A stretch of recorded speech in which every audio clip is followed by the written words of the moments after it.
life expectancy after a transplant, it's a difficult one. How do you answer that question, Pete?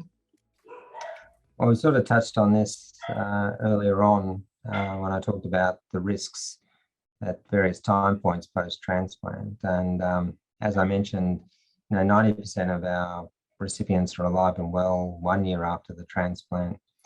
And those people who get to that point are likely to have many more years of good life after that. What your life expectancy is will depend, according to your age when you have your transplant. And one of the things that's evolved even in the time I've been involved in transplantation, when I started, the upper age limit was 50 to be considered for a transplant. Now, as I mentioned earlier, there isn't an upper age limit. And the oldest person we've transplanted, I think she was 74 when she had a transplant. But clearly someone who's in their 70s has a different life expectancy to someone who's in their 20s or 30s. We would be looking for someone, a young person, to live for at least 20 years and hopefully a lot longer than that post-transplant. But there are some people do develop long-term failure of their graft due to this issue of transplant coronary disease that I talked about. That'd be the most common cause of long-term failure of the heart. And we have retransplanted people for that indication. And providing they're otherwise in good health, then their outcomes seem to be very good as well.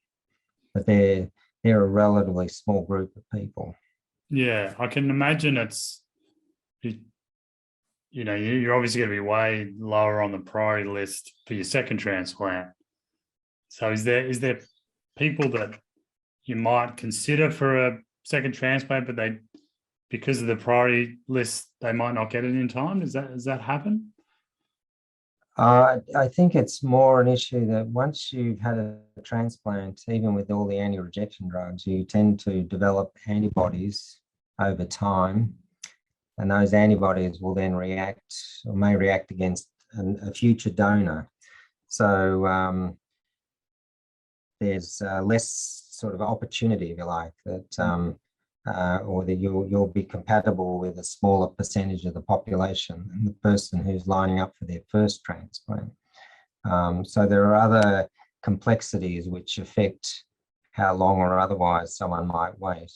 But if you're a rare blood group like AB, then you may well be only one of a few people on the waiting list. And a donor may come up that's compatible with you and no one else. There are many different variables which can affect the likelihood or otherwise of someone being able to undergo retransplantation.